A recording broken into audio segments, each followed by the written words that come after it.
paz de nosso Mestre Jesus seja sempre em nossas vidas. O amor é a alma da vida. E como vocês perceberam ali, também a comunhão dos seres e a alma do universo. E agora falar nessa casa, que é a Casa Máter, onde o nome é Deus, amor e caridade, não sei se eu vou conseguir ou corresponder o que se pretende para essa noite. Porque quando perguntaram para Santo Agostinho sobre Deus, antes de você me perguntar, eu sabia. Já que você perguntou, agora eu não sei o que falar a respeito do. Porque se ele for um ser, é um ser antropomórfico que cria a obra fora de si, como se fosse uma personalidade humana. Mas quando nós imaginamos Deus como um todo, e tudo que existe, existe nele, e fora dele nada existe, no mínimo somos expressões de Deus. E lembrando de Jesus, sois deuses, farão coisas maiores do que agora faço. E o reino de Deus está dentro de vós. E ao mesmo tempo, quando lembramos o João o Evangelista, o máximo que ele conseguiu sintetizar, Deus é amor. Mas Miramês fala, amor é apenas uma de suas expressões. Ele é mais do que isso. Embora antes do amor, para Joana de Ângeles, não existia a criação. O amor é a energia que gera a vida, que nutre a vida, organiza e mantém em todas as suas expressões. É o mais potente antídoto na cura de todas as enfermidades, segundo a autora. E caridade é um caso sério, porque antes eu pensava que era dar coisas, até estudar um pouquinho sobre Kardec, e principalmente em Viagens Espíritas de 1862, quando ele sintetiza que a caridade é a sublimação da personalidade. Dar coisas para ele é beneficência, e caridade para ele é benevolência. Embora tenha alguém que divide, ele também foi convidado a fazer isso para não correr com os confrades da época. Colocou caridade beneficente e caridade benevolente. Mas Emmanuel, não querendo diminuir Kardec, parece que ele deu um norte na obra Luz no Caminho, na lição Dever e Caridade, que nós plagiamos o título e também a leitura, ou o capítulo, e colocamos como introdução do primeiro item do capítulo 9. Dar o pão a quem tem fome é um dever. Caridade é ensinar o outro a ganhar o próprio pão, libertar a criatura. Dar o pano, o que sobra de nosso armário, é um dever. Agora, ensinar o outro a ganhar o próprio pano é caridade. Aliviar a dor do outro é um dever. Agora, ensinar o outro a curar a si mesmo é caridade. E ele fala várias possibilidades e termina dizendo que caridade é a libertação da criatura. Mas uma síntese de Kardec que também me encanta: a caridade é a alma do Espiritismo, e fora dela não há salvação. Para Emmanuel, caridade é a autossublimação. Ficou um sinônimo com o que Kardec afirmou. Agora, Joana de Ângeles sempre coloca mais um ponto no ponto. Aí desafia-nos. A primeira tarefa de um médium é a sua autoiluminação. Depois ele vai abraçar as tarefas mais modestas na casa, limpar a casa, limpar os banheiros, receber as pessoas, e por intermédio das tarefas fácil intercâmbio com o mundo espiritual para trazer a palavra de consolo, de esclarecimento, etc. Em nenhum momento ela falou de reunião mediúnica. Não somos contrários a coisa nenhuma e de maneira nenhuma. Só que ela está falando que a mediunidade, porque se nós ficarmos limitados a receber os espíritos só aqui, já pensou? E na fila do banco? E na rua? Ou em casa? Tem hora que a gente precisa servir de instrumento em qualquer momento, em qualquer lugar. Aqui também é um exercício, um laboratório, mas não podemos desconsiderar a possibilidade de elas ter 24 horas por dia. E para isso, Kardec falou que precisa só de duas coisas, conforme consta no Livro dos Médiuns: o estudo e a transformação do médium. Sem estudo, ele não permitia ninguém participar de uma reunião prática. Está lá no Livro dos Médiuns. E depois de compreender a teoria, agora passamos para a vivência, porque nós vamos definir quem vai estar conosco pela nossa conduta, pelo nosso caráter. Por isso, sintetizando o nome da casa, lembramos Paulo de Tarso. Em Deus existimos como seres individualizados, nos movemos, encarnando daqui para ali, de lá para cá, e vivemos as nossas experiências. E mais uma vez lembrando do amor, se Deus é amor, só uma frase com Joana de Ângeles: o amor é a vibração de Deus que perpassa tudo que existe no universo. Por isso que, repito, ela fala que antes do amor não existia a criação. Ele é a matéria-prima e simultaneamente é a lei. Vamos entender isso? O Evangelho segundo o Espiritismo, capítulo 11, item 8. O Espírito Lázaro: o amor é o sentimento que, acima de tudo, resume de forma completa a doutrina de Jesus. Só que os sentimentos são os instintos que se elevaram de acordo com o progresso realizado. No início, o homem tem apenas instintos. Mais avançado e transformado, o homem possui sensações. Mais instruído, o homem possui emoções. E foi Joana de Ângeles que resgatou esta etapa que nas traduções não existem. Mais purificados, possui sentimentos. No ponto mais delicado dos sentimentos surge o amor, que reúne e condensa todas as sublimes revelações. Agora é a lei. Nesse momento lembramos de Jesus: eu sou a luz do mundo, o amor personificado. Eu sou a porta das ovelhas. Quem me vê, vê o Pai. Meu Pai trabalha até hoje, e eu trabalho também. Sede vós outros meus imitadores.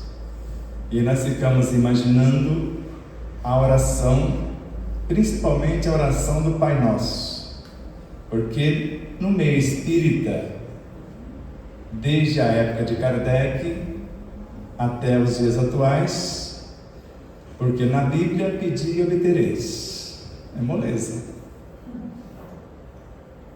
Quem pede recebe, etc. Batei e abrir-se-vos-á, buscai e achareis. E também ouvimos quantas vezes: orai e vigiai. Será que não esqueceram nada? Em Marcos 13, 33, Emmanuel resgata o versículo. A informação real é: olhai. Eu estou olhando vocês. Eu estou selecionando as possibilidades de um relacionamento amorável, respeitoso, feliz. Olhei, agora vigie o que você escolheu. O que você escolheu e com quem você vai relacionar. E depois orar a trabalhar, fazer acontecer. Porque quando vamos aprofundando em Emmanuel, oração é força, ação é serviço. E a oração para ele começa como simples desejos. que viajam do coração para o cérebro, ou do emocional para o mental. Quando chega na mente, transforma-se em pensamentos. Se começa como simples desejos, vamos imaginar que começou como um ato instintivo. Transformou-se em sensações, em emoções, em sentimentos, e depois termina como pensamentos. Vocês já ouviram André Luiz falar isso? Os pensamentos nasceram da evolução dos sentimentos. E ele dá à luz a inteligência intelectiva, que dá à luz a inteligência emotiva, que vai gestar a inteligência espiritual, e ela é o ponto mais delicado do amor, que é o que nós chamamos de virtudes, ou a virtude em si. Creio que vocês não passam por dificuldades psicobiofísicas, morais e espirituais. Nunca foram visitados pela dor, nem pela inveja, nem pelos ciúmes, pelos melindres, pela calúnia, pela difamação. Creio que vocês nunca passaram por nada disso. E nunca leram, às vezes, no Evangelho segundo o Espiritismo, no item 26 do capítulo 5, se crava um espinho na nossa carne, você vai deixar ou usar a sua inteligência para tirar? E quando você estuda o capítulo 10, Bem-aventurados misericordiosos, perdoar um amigo é dar prova de amizade. Perdoar o inimigo é pedir perdão para si mesmo. Esse negócio não está ficando bom. E depois você percebe, se você disser ao outro, eu não perdoo, condenou a si próprio.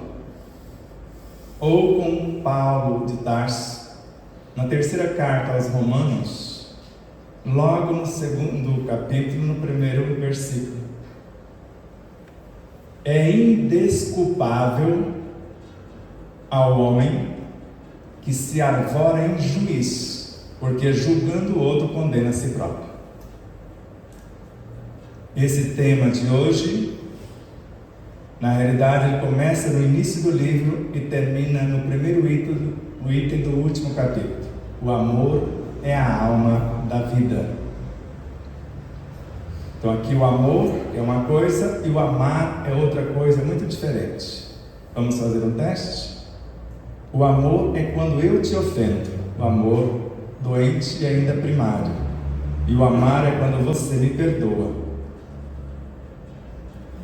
O amor é quando você pede socorro. E o amar, eu falo, o reino de Deus está dentro de você, explico o que é e como você fazer para colocar o seu próprio potencial e lembrar de Jesus. A sua fé te curou.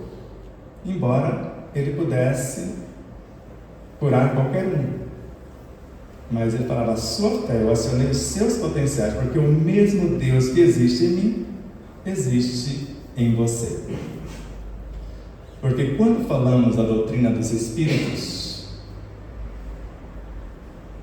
é algo que não tem cercas, não tem cerceamento, e a frase ou a síntese que mais aproxima de sua real função ou da sua real essência é a de Joana de Ângeles, Viana de Carvalho e Divaldo Pereira Franco. Eu não sei se um esqueceu o ponto ou acrescentou o ponto no ponto do outro.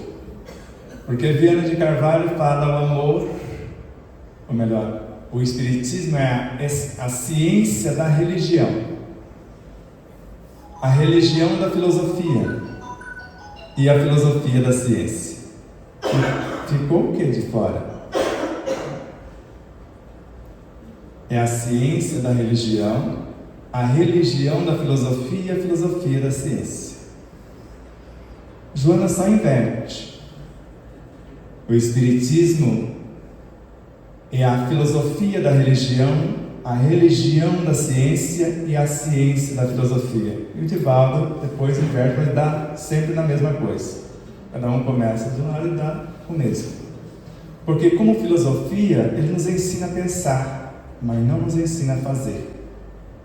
Como ciência, nos ensina a fazer, mas não nos ensina a comportar. Agora, como moral, como doutrina, ele nos ensina o que fazer com o conhecimento compreendido. Porque do que adianta ler 1000 livros, se a consciência não é o acúmulo de saberes, mas sim o discernimento do conhecimento. E discernimento só se consegue na vivência. É o que eu me tornei. Por isso, antigamente a fé cega. Kardec trouxe o advento da fé raciocinada. A fé precisa ou necessita de uma base.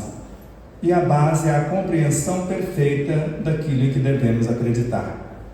Eu acredito que eu posso reconstruir o meu corpo totalmente porque eu tenho certeza que já fui uma lagartixa. Ela sabe fazer um rabinho novo em pouco mais de uma semana. E Kardec fala que o energismo do nosso corpo se renova totalmente em 2 meses. E ele não foi apenas astrônomo, astrólogo, porque ele começou querendo entender o cosmos. Ele percebeu que os astros interferem em nosso comportamento e começou a estudar isso. E para entender na essência que era isso, ele percebeu que havia um magnetismo, como a Lua interfere em tudo por aqui. Ele estudou mais ou menos 35 anos só sobre o magnetismo. Mas não dá para estudar magnetismo sem estudar os átomos, sem estudar química, sem estudar física, sem estudar biologia. Ele terminou por estudar anatomia, fisiologia, lecionar medicina. E segundo José Herculano Pires, ele foi médico e clinicou por algum tempo. Porque se assim não fosse, como ele colocaria na obra A Gênese, se o médico soubesse o valor do magnetismo das palavras, ele curaria os pacientes com as palavras. Só pode afirmar um negócio desse quem vivenciou isso. Então, na obra A Era do Espírito, no capítulo A Cura Espiritual, vocês vão perceber que José Herculano Pires falar que ele foi médico e clinicou. Se alguém acredita nisso ou não, isso não muda. O que importa é que ele lecionou medicina. E para alguém lecionar medicina, deve saber o que está fazendo. Isso ninguém nega, que ele lecionou medicina. E o Dr. Charles Richer, sempre que dirigia a palavra a Allan Kardec, chamava doutor em medicina. E eu não vou discutir com o Dr. Charles Richer. Eu não sou nem tolo para fazer isso. Mas o que importa é que Camille Flammarion, recebendo ele próprio, porque ele foi Galileu, isso Kardec fala, está na obra A Gênese, ele estava manifestando ele próprio, e lá mais adiante, na obra O Objetivo, A Morte e o Seu Mistério, volume 1, ele fala: o energismo do corpo se renova totalmente em alguns dias. E para criarmos um órgão novo, basta a mentalização. Agora, você consegue mentalizar o que você não conhece? Como que eu posso mentalizar o diálogo com uma célula se eu não sei o que é uma célula?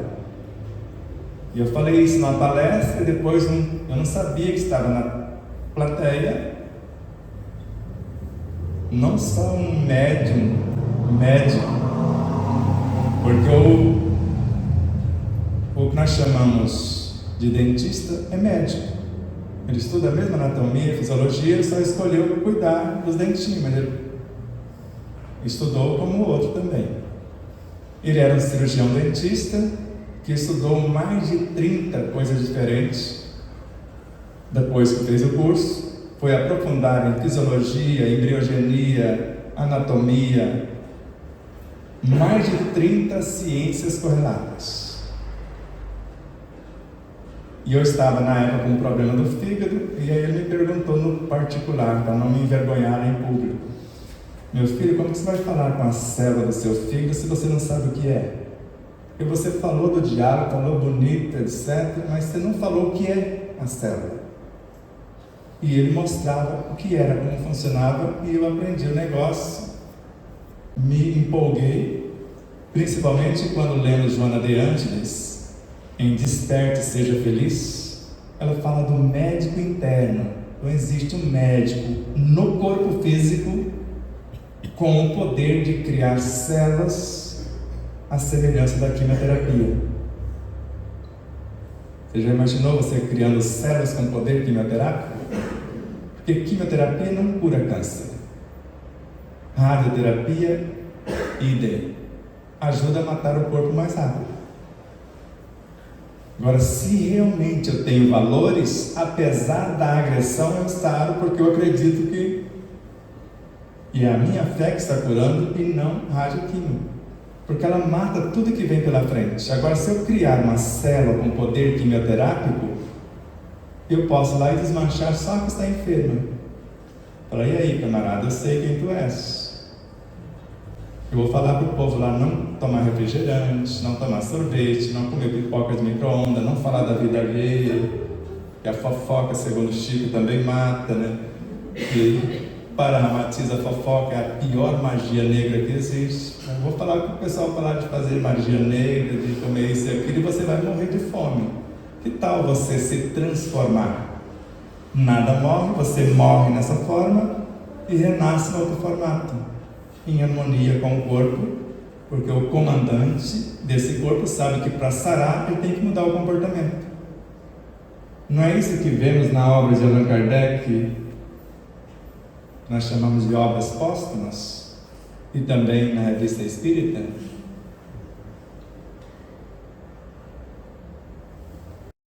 Quem gosta de estudar a Revista Espírita? Existe laboratório mais perfeito do que... E você vai lá na revista de 1866, num artigo do mês de junho, que chama O Sono do Espírito. E o Dr. Calais era médico. E ele falou, eu estou falando isso para você, Allan Kardec, para que você me ajude a entender esse negócio, porque eu não estou confuso. Porque quando eu fui médico, quem buscava a cura, e eu buscava as causas do desequilíbrio moral. Se a pessoa mudasse a moral, curava o corpo. Assim era a minha conduta. E como eu tenho certeza que o Dr. Calais é apenas um pseudônimo, porque estava falando ali do pai da medicina, Hipócrates, que seu alimento seja seu único medicamento. A cura está em você. Isso está em sua obra e ficou na história. Melhor está nos seus ensinos. E ele fala só que todo mundo morre para renascer, para se renovar, porque a lei de destruição, se vocês quiserem conferir, está lá na questão 728 do Livro dos Espíritos, e seguinte, subíveis. E eu me vi fora do corpo, agora curando a alma, na velocidade do pensamento. Eu comecei a me arriscar a imaginar que velocidade é essa. Maria, João de Deus, foi em Júpiter, em Marte, em Saturno, etc., em alguns segundos. Falei, quantas almas esse moço curava na velocidade do pensamento? Agora curando a alma. Só que de repente eu me vi fora do corpo, conversando com vários acadêmicos na área da medicina. Aí eu dei asas à minha imaginação, porque Hipócrates, começando aqui no final, Hahnemann para Hermínio Corrêa de Miranda, e ninguém até hoje conseguiu contestar nenhuma de suas obras, provar que o que ele estudou não existe. Hahnemann é o precursor da medicina espiritual. Mas antes de ser o que é, ele foi o pai da homeopatia. Antes de ser o pai da homeopatia, foi o precursor do magnetismo, Paracelso. Antes, aí Hermínio sugere, ele foi Hipócrates, o pai da medicina. Então ele estava conversando com os acadêmicos que estudou medicina em mais de 2 milênios. E ele fala, eu perguntei a eles com certeza a respeito da medicina, e quando ele me responder, eu percebi que estava respondendo para mim mesmo. E quando eu voltei para perguntar de novo, não tinha mais ninguém, era só eu. Todos eles, era eu. Porque se não entendermos assim, como que eu posso entender o item 27 do capítulo 2 da obra A Gênese, que foi o que me acordou para a vida?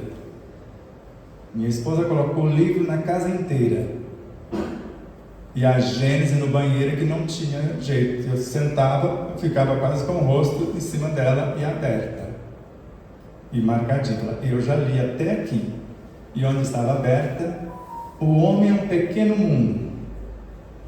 O diretor desse pequeno mundo é o espírito. O princípio dirigido desse espírito é o corpo, que representa para ele a sua criação, da qual ele, o espírito, seria Deus. E ele fala que o espírito sabe o menor movimento de uma partícula do seu corpo. Aí deu um choque. Eu falei: quem sou eu, afinal, que não sei nem o que é o corpo? Aí Leon Denis continua: você não vai achar a resposta inteira na obra O Problema do Ser, o Destino e da Dor, que precisou alguém sair do estado, melhor, da capital, orientado por um espírito amigo, para vir a Três Lagoas e entregar o livro O Problema do Ser, o Destino e da Dor para mim. E ainda com a exigência: ele vai abrir na sua frente e vai sair uma lição. E fala que ele vai começar por essa lição. E quando abriu, não tinha como abrir um buraco e enfiar, não só a cabeça como a avestruz, mas o corpo inteiro, sumir. Disciplina do pensamento e reforma do caráter. O meu pensamento só servia para pensar mal da vida dos outros. A minha língua só para falar da vida alheia, etc. Mas quem estava morrendo era eu. E depois, na sequência, as potências da alma.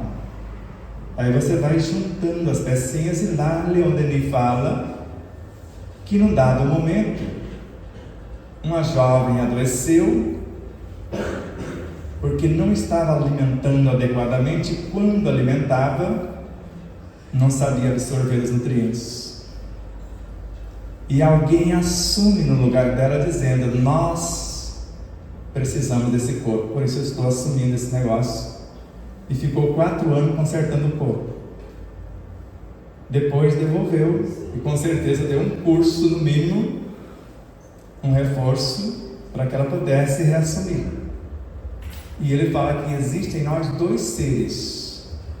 Esse ser interior que Paulo de Tarso já falava há 2000 anos. Existe em mim um eu interior que não se corrompe, e um eu exterior que se corrompe facilmente.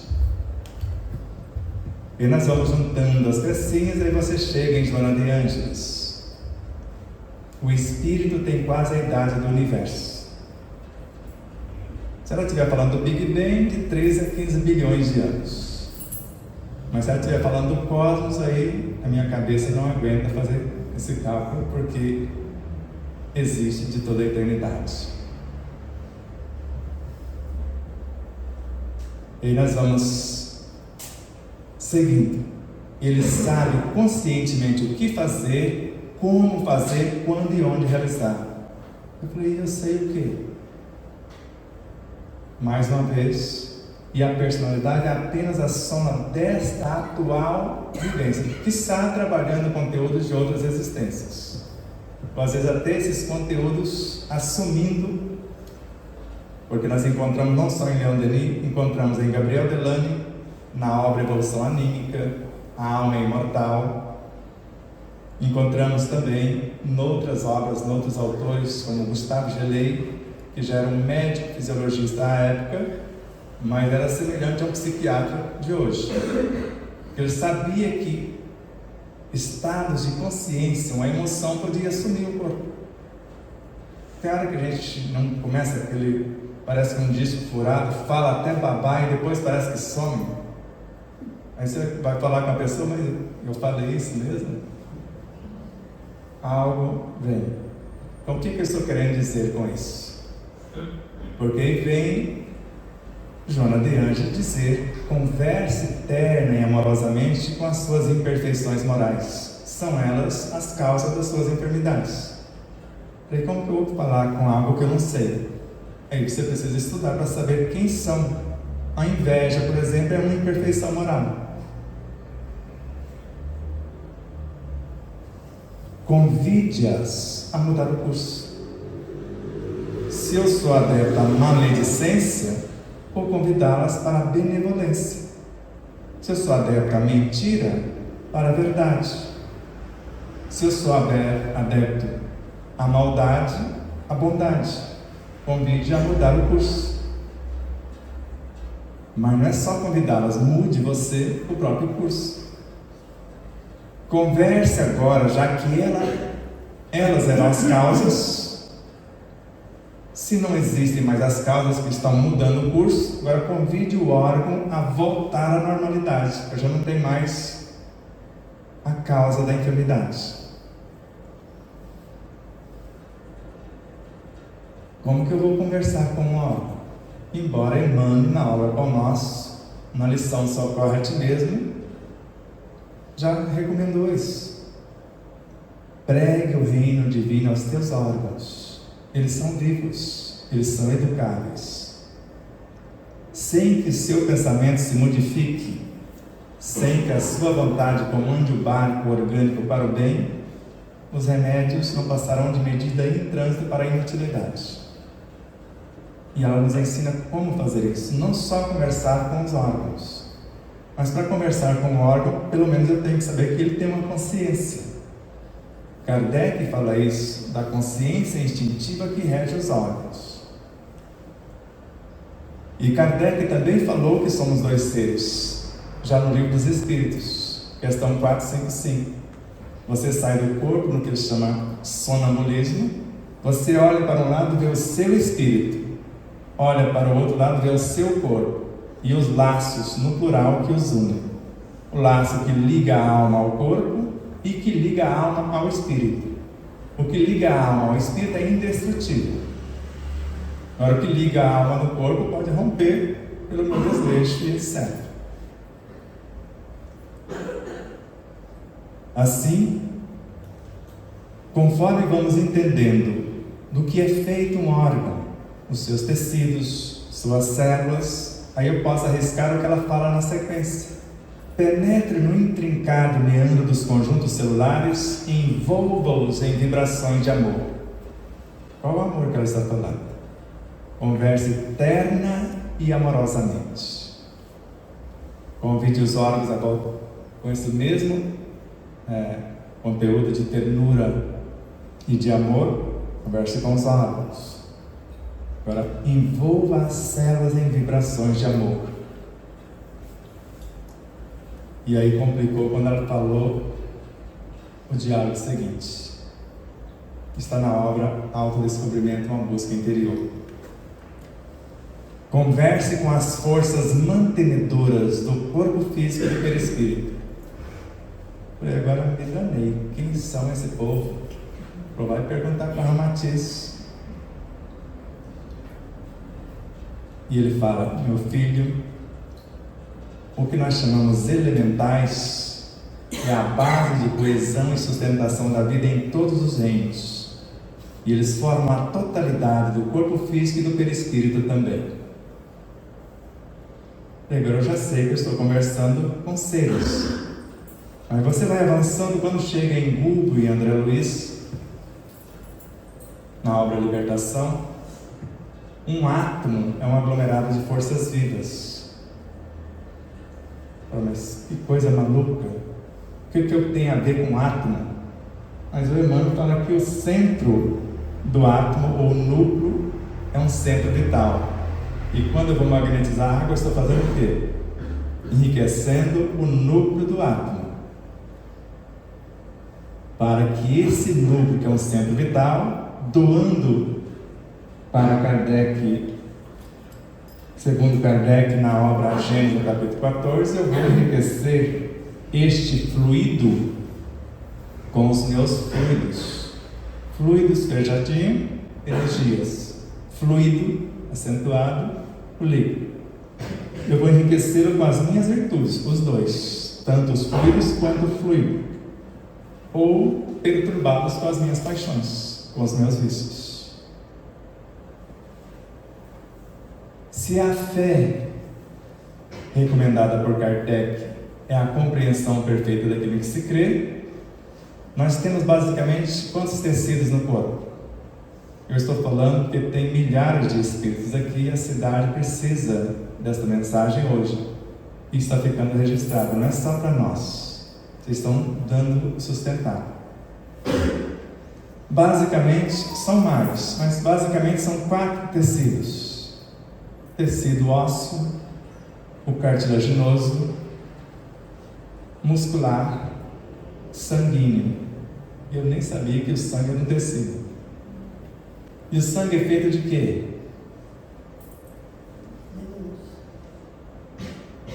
Com certeza. Hemácias, leucócitos, plaquetas, plasma, não é isso? O plasma, a parte líquida, forma uma porcentagem do sangue, 55%, e o sólido, 45%. Sabemos que essas 3 personagens, leucócitos, hemácias e plaquetas, nascem dentro da nossa medula óssea. Eu tenho a fábrica aqui dentro de mim. Então a célula tronco se transforma em qualquer um. E inclusive, se ela for transformar numa célula vermelha, ela extirpa o núcleo. A célula abre mão da sua consciência, que é o núcleo, para obedecer o que pensamos e o que sentimos. Por isso que quando nós pensamos coisas não muito boas, o sangue ferve negativamente. Ou coisas nobres, ele se pacifica, se acalma, etc. Plaqueta, eu desmonto a célula, a peça de reposição. Pego um carro, levo para o desmanche, transformo em peças. Precisou de tal peça, a reposição. E os leucócitos, os nossos soldadinhos de defesa. Mas é só a pontinha do iceberg. Eu quero criar célula com poder quimioterápico. Eu quero curar o câncer. Eu estou com o pé na cova, foi o nosso caso. Já sabia que o câncer não está no físico. No físico está o efeito. Você pode tirar todos os pedaços do corpo, usar químio, rádio, tudo que vocês quiserem. Se não aprender a perdoar-se e na sequência perdoar os outros, pelo menos ser indulgente. A indulgência atrai para que haja reconciliação. Acalma, porque eu não vou julgar o fulano, e reergue pela minha exemplificação.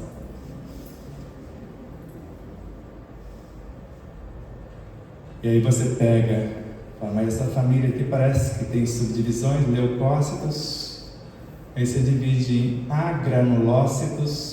Vocês não faltará aula de biologia, vocês não estudaram? Eu não estudei.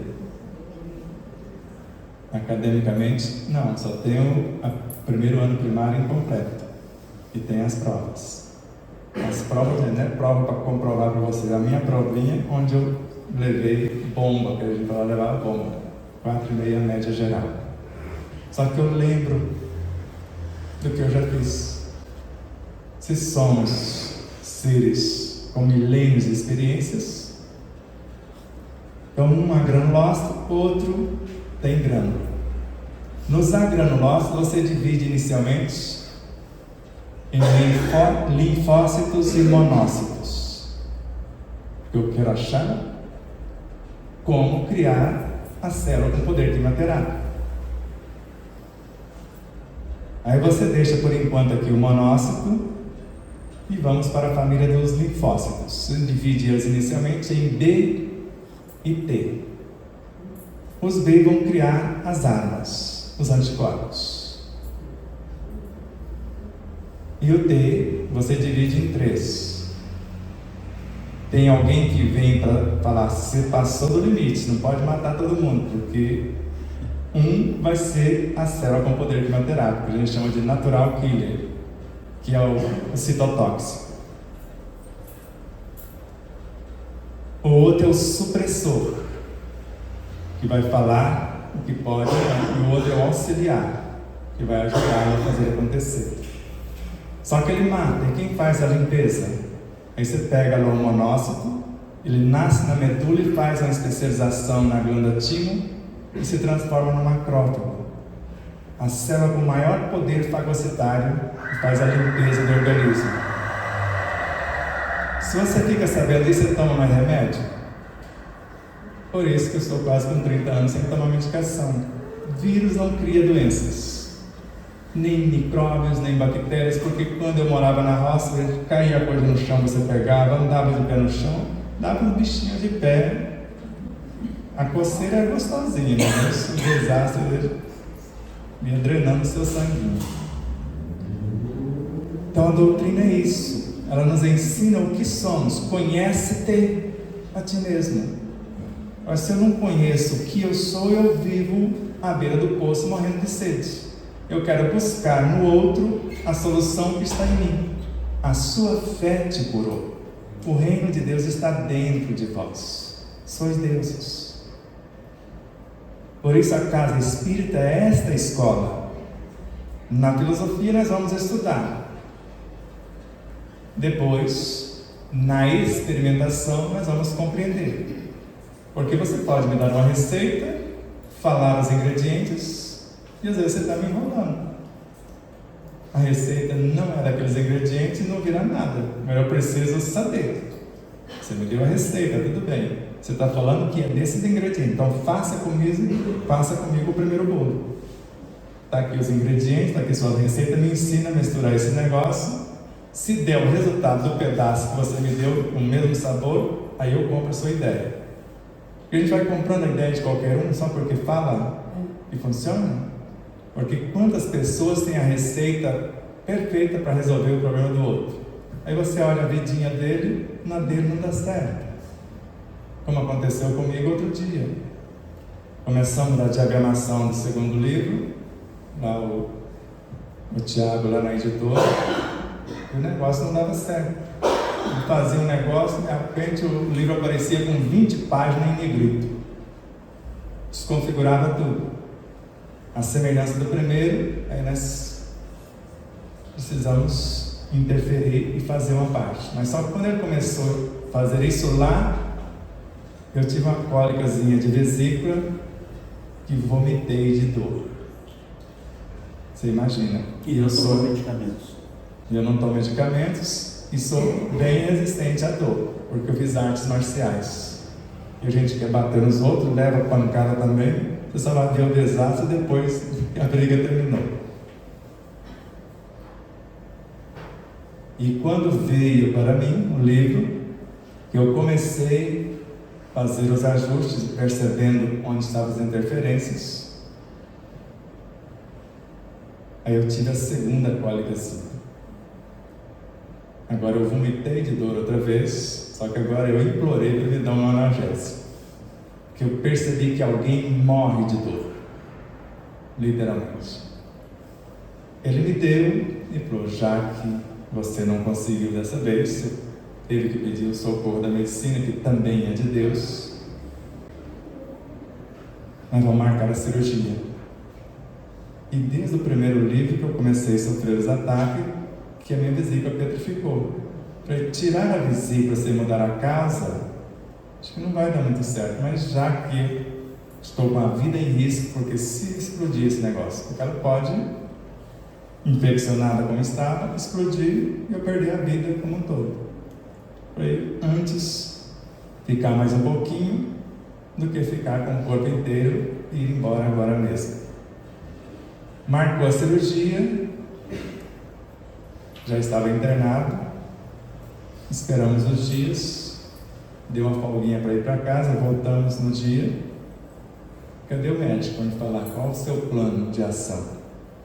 Você espera o profissional, tem aqui, ó, nós vamos procurar saber, nós vamos fazer isso, aquilo, você tem que fazer esse regime, aquilo. E não veio o camarada. E chega a hora de eu vestir aquela sainha lá, né, e ir lá para a antessala. Obediente, eu falei, eu vou. Mas se eu não ver o profissional, eu não entro nessa. E quando ele chega, você se decida. Vou falar que você está meio confuso. Porque tem muita gente na fila. E não deu. Aí veio a vozinha.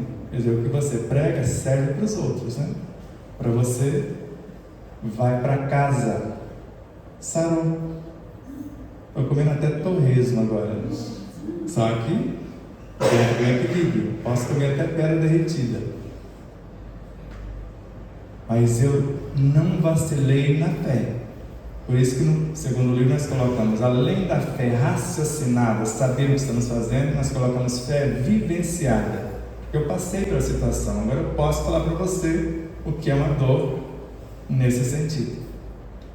E fé inquebrantável, quando você se entrega ao holocausto, se é a sua vontade, Senhor, que ela seja feita. Eu não vou lhe questionar. Só me diga qual é a minha parte e eu vou me esforçar. Mas se eu precisar passar por isso, só me fortaleça para que meus ombros suportem o tamanho do fardo. E normalmente não dá fardo acima de nossas forças. E tudo se torna suave quando nós temos esse conhecimento. Por isso, a doutrina dos Espíritos é uma escola. E no segundo livro vocês vão ver também com Kardec. A melhor oração que existe é a vivenciar a ação, é o que você está fazendo. É a oração que você mais convence quem você quer pedir socorro. E ele, num dado momento, fala: o que era o Espiritismo há 18 séculos, senão o cristianismo? Só o nome era diferente. Porque no livro dos Espíritos, a doutrina existe desde a criação. Então, existia muito antes de surgir até o próprio cristianismo. E ele termina dizendo: o Espiritismo está no ar, ele está no espaço, ele está na natureza. Termina dizendo, é uma lei da natureza. Eu nunca pensei que o Espiritismo era isso, uma lei da natureza. Porque tudo que ele traz pode passar pela prova da ciência e realmente merece ser chamado de ciência. Não por pseudocientistas que negam tudo sem estudar, sem buscar a comprovação. Porque se a ciência, com tudo maiúsculo, vamos colocar só o C, realmente estudar o Espiritismo, resolveria todos os problemas da humanidade, principalmente as doenças. E sabe que a causa e a solução está dentro de cada um. Porque a época de Kardec, estamos finalizando para não cansá-los, apareceram 3 personagens de 1813 até 1818, um pouquinho mais, às vezes um pouquinho antes, e tem um que eu não consegui a data. O Louis Pasteur, querendo ganhar dinheiro, querendo criar os imunizantes, acusou que eram os vírus, bactérias, micróbios, vermes que geravam as doenças. A gente tinha que matar esse povo. Então ele criou os agentes para fortalecer o corpo, para enfrentá-los, porque é uma guerra química que acontece no sistema imunológico. Imagina um natural killer lançando bomba, que são os anticorpos, e o outro fazendo a faxina. É uma guerra patricida que acontece dentro de nós. E vem o Claude Bernard, também cientista e médico, falou: isso não é verdade. É o ambiente que causa a doença. Quer dizer, é o desequilíbrio psicobiofísico, moral e espiritual do ser que causa as enfermidades. Esse pessoal, conforme Ramatiz... Pode repetir isso, por gentileza? Você falou, é o ambiente... É o ambiente perturbado, e esses serezinhos se revoltam. Inclusive está no segundo livro com Ramatiz, da obra Sobre a Luz do Espiritismo, ele fala que as células se revoltam contra nós, vírus, bactérias, vermes, outros vírus, e isso chamamos doença. E aí veio outro personagem que chamamos de Anthony Bechan. Ele falou, além de ser o ambiente, e quem cria os agentes destruidores são os pacientes. Ele chamou na época de prótides, que seriam seres do mundo subatômico que Leon Denis já falara que no interior dos átomos tem parasitas. Sabe o que ele fala? Esses parasitas quem cria somos nós. Aí depois você vê larvas mentais, vibriões psíquicos, com André Luiz, Joana de Andes falando deles também, na destruição do próprio DNA, no cronograma organizacional das células. E ele mostra que quem criava aqueles serezinhos que depois transformavam-se em agentes que bagunçavam. Lembra de um funcionário da empresa que é fofoqueiro, que mexe com a vida de todo mundo, inferniza, coloca todo mundo revoltado com o patrão, etc. É mais ou menos assim. Porque eu faço a fofoca. Chico fala, fofoca também mata, meu filho. Porque eu estou destilando o meu veneno. E Emmanuel fala que uma emoção violenta sobre o corpo é semelhante a uma martelada na engrenagem sensível de uma máquina. Imagina um relógio, você dando uma martelada. É o que faz a emoção. Odeio chuchu. Não gosto de jiló. Detesto pimentão. Vocês já ouviram isso em algum lugar?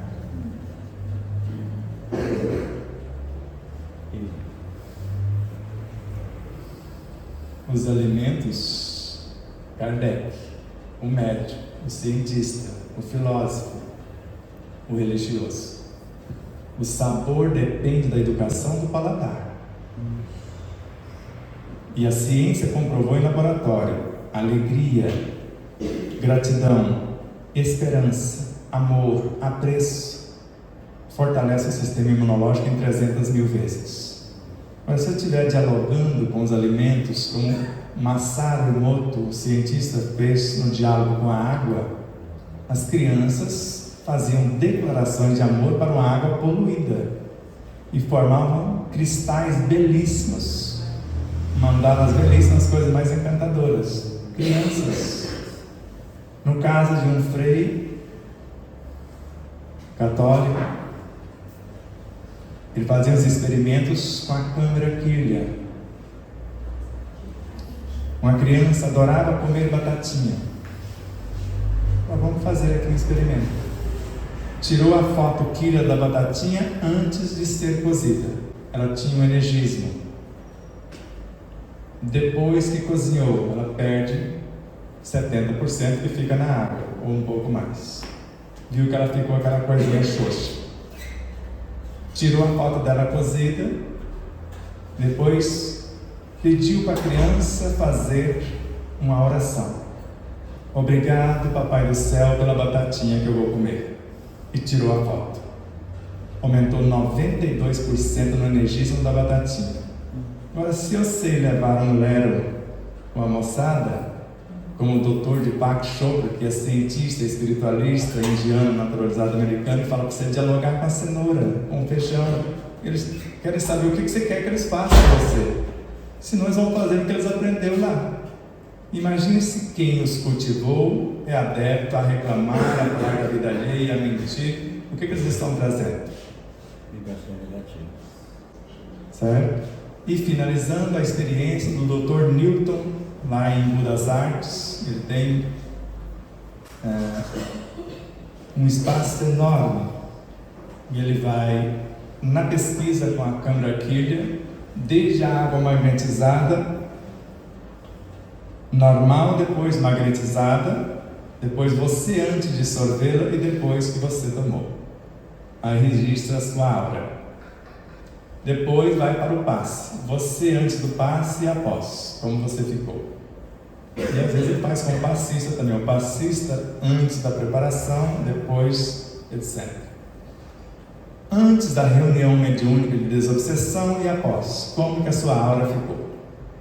Antes das cirurgias espirituais que ele realiza, E eu achei chique, porque um médico médium, eu quero ser operado, se for o caso, por esse cara, porque um médico com outro médico espírito, acho que vai dar um resultado legal.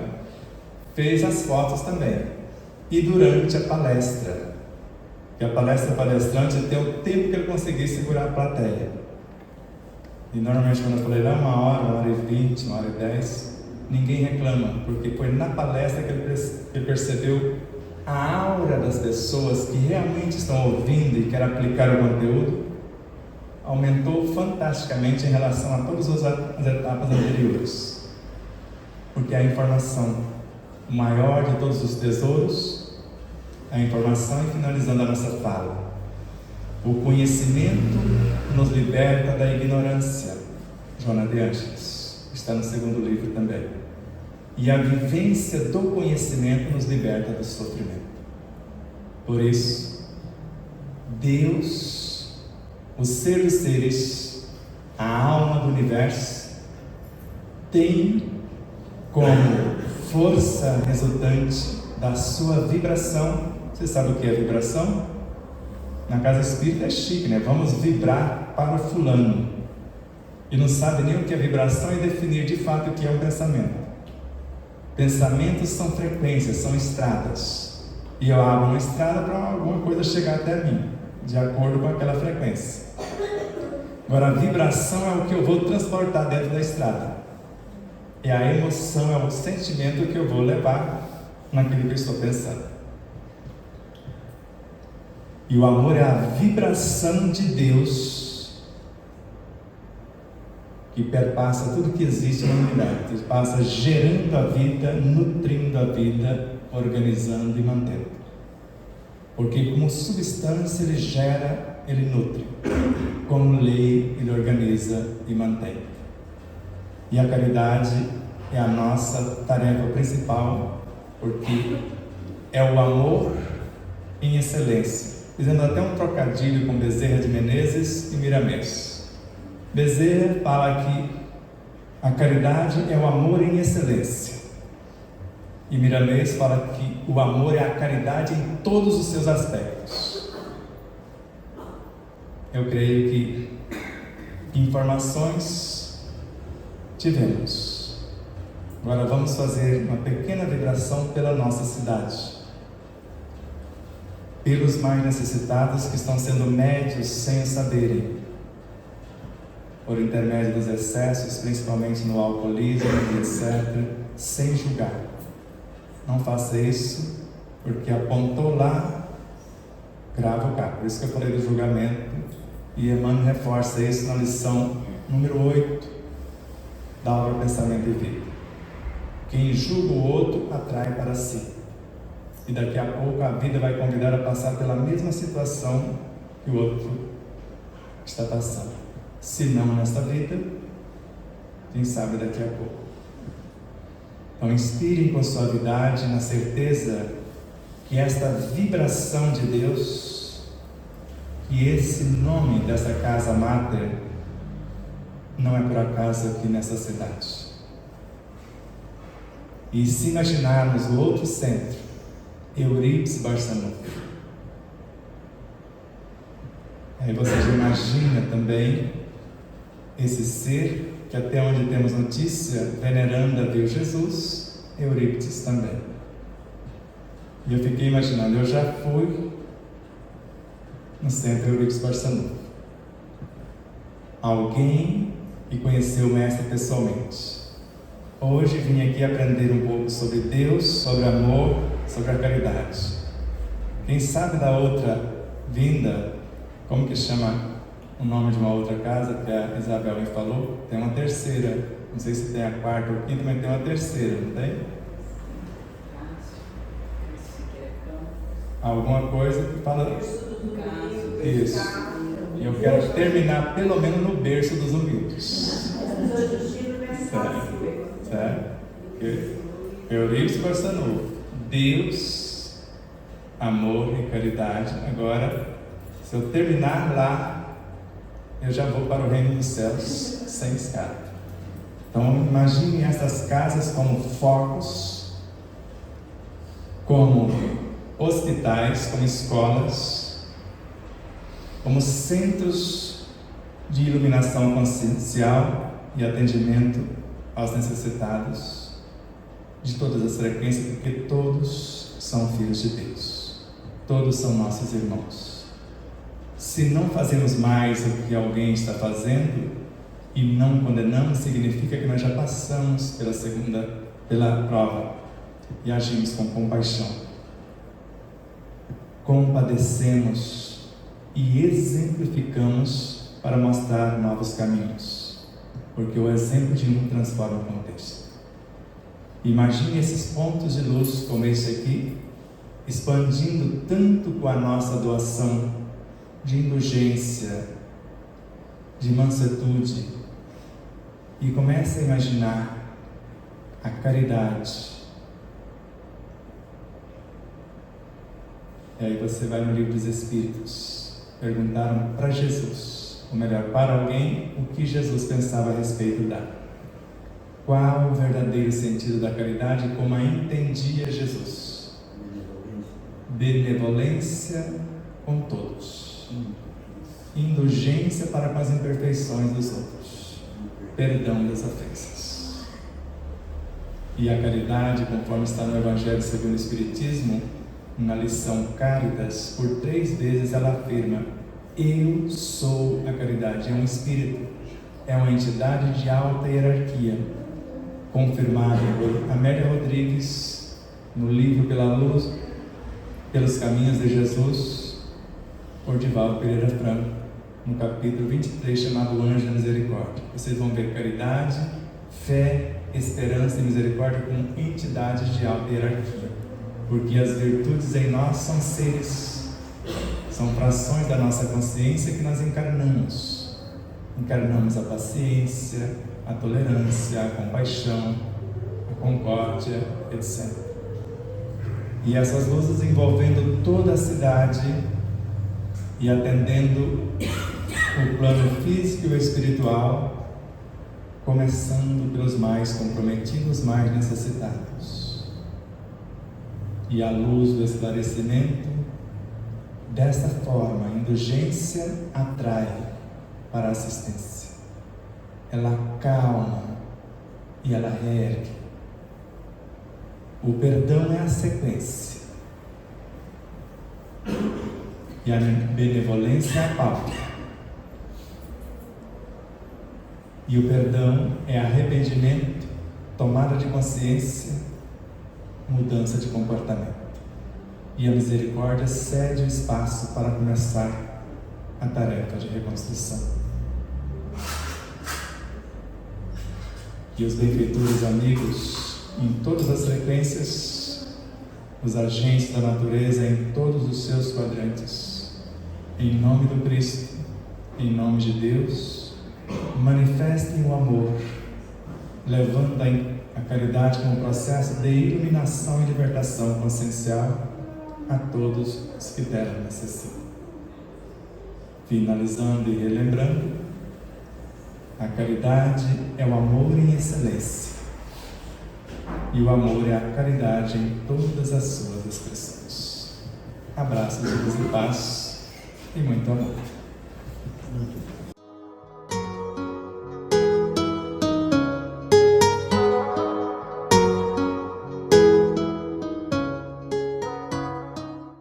E aí, você já adquiriu o seu exemplar da obra O Despertar da Consciência de Sal da Terra à Luz do Mundo? Ou até O Despertar da Consciência do Atma, o Anjo? Basta você passar uma mensagem em nosso WhatsApp 11 9 7444 0770 e falar com Neuza Leal. Faremos chegar o exemplar ou os exemplares até você, com ou sem o autógrafo. Desde já, infinita gratidão.